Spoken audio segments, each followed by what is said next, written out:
Hello, Vincent. How are you? Hey Danilo, I'm fine, thank you. How are you? I'm also great. So you're representing your country for second year in a row. How do you feel about that? I feel very honored and super refreshed with a new song. So different genre. People are surprised. How did you decide to come up with Amen after Alive? Well, actually, um, I think the process of all the choosing of the song was a very, very long process. But to cut a long story short, I feel that the song Amen is just the best fitting song for this year. And even though it's not my own written song, I think it still became my song. I have a good team behind me, and yeah, I think it just touches a lot of people, and yeah, and I think the message is also very, very, very important nowadays. Can you tell us something more about message of this song? Of course, the message is all about a very dramatical relationship that it's about separation, and it's also about how people people's lives are always um, associated with struggle and with hardships and with separation. We have to learn to let go and stuff. So it's actually a relationship that ends, and thank God it's not my own relationship, but it's a story. It's a metaphorical story about even a funeral, because for the guy, which is me, The end of um, something. the end of something, yeah, it's just very, very deep, and it hurts that person. It's a deep hurt, it's a deep grief. So I think with saying amen, with shouting out, okay, this, so shall it be. It's actually a very important process in grief, in your process of your own struggle, because when you do that, I think it's easy to get freer again, and lighter in spirit. So And metaphorically, in your music video, at the end, you're running out from that tight room to a big balcony, and you have a great view there. So seems like you're getting free at that point. getting free, you're getting hope, you're getting new perspectives. And actually that raven that was black in the beginning kind of represents the inner intelligent me. It's like ravens are always known for survival. They always see a solution, they always see the next step, even though it might be winter, it might be the hardest circumstances, but ravens always see a solution to a problem. They never give up. So it represents kind of like the intelligent human being, because the human being always never gives up. The intelligent one. Of course, sometimes I don't say that people that are depressed or people that are down are not intelligent. It's more like we have to let go things in order to go back to our actual nature. We're actually intelligent human beings. And I think, emotionally speaking, when you see the raven becoming a very colorful raven at the end, and a compliment to the team Lancelot, they really did an amazing job with the video. I think we wanted to just show that at the end of the day, we as human beings, we're all just created to actually be free. That's a really nice message. And how are you planning to make that on stage in live performance? Do you have some ideas about changing something up to the music video, or how did you imagine that?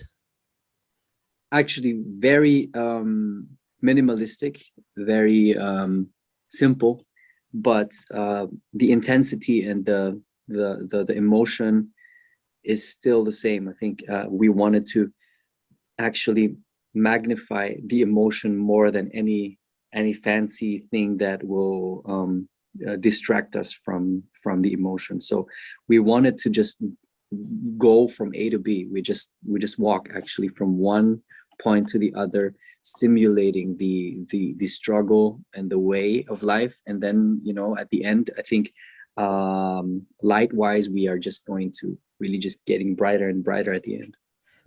There is another song with same title this year, as you probably know. Yeah. Slovenia. Did you hear that song? I heard this song and I really appreciate the singer, and I love it too. I really like. In fact, I really love Eurovision songs because, you know, Eurovision itself, you know, it's a contest. It's a historical festival, and of course, the best of the best are doing amazing music, you know, and I have the gift to appreciate music before I criticize it. You know, a lot of people will go like, okay, they listen like 5 seconds and they're like, okay, I would have done this and I don't like this. I really listen. I listen like a junkie. I love music, and I love the music of this year too, very much. And about Eurovision, many people are speaking about like it's bad, but everyone are watching it at the end, and that's the magic of Eurovision. Everybody likes it, even though they are not always admitting it. And let's talk about your Eurovision journey from last year. How did you come up to idea to go to selection? You also you're a very experienced performer. You especially on TV shows. So how did you come up to that? Well, ever since I was 21, I was that was my first time I put my foot into the showbiz here in Austria, which is actually in television broadcaster ORF. Yeah, ever since, I think we always had good relations. At the same time, you know, since 2015, I was you know, I was participating in our very last national finals here. And that was the last time, which was I was singing the song "All We Need Is That Love," but that was the year Zoe went for us. And ever since, I was kind of like in that pool of musicians, and in the internal selection. So it was not really an open selection or finals or so.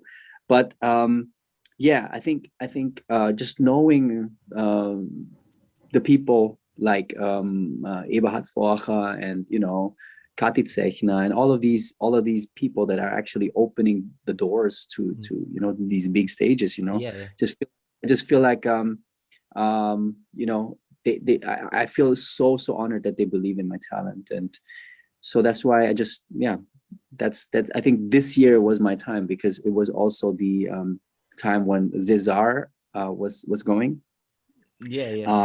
I wasn't chosen, so it wasn't the time for me yet.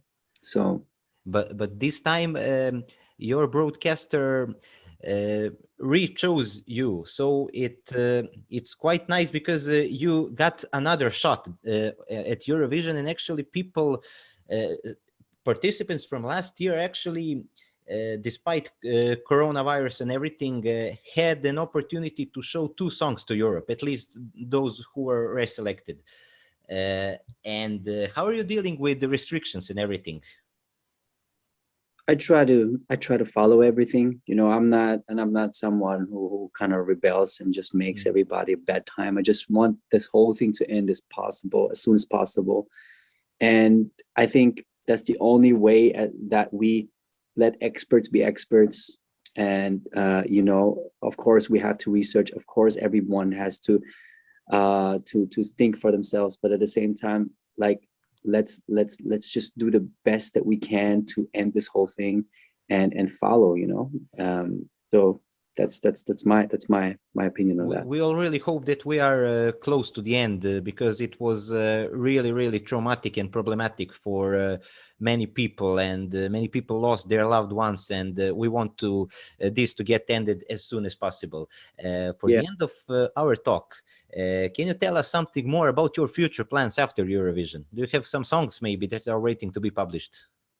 Well, that's the thing that I'm working on a lot right now. And yeah, I think an upcoming EP or just singles. I just don't know which how I'm going to release, but I'm going to release for sure new music and new content very, very soon. Dear Vincent, thank you a lot for this opportunity to talk with you. I hope you will receive a lot of points for Eurovision from Serbia as well. We are in the same semifinal, so I will vote for you definitely. Which number are you guys? Which number are you guys? Serbia is number 9.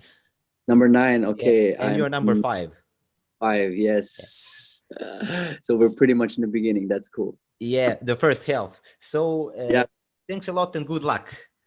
Hey Danilo, all the best, yeah?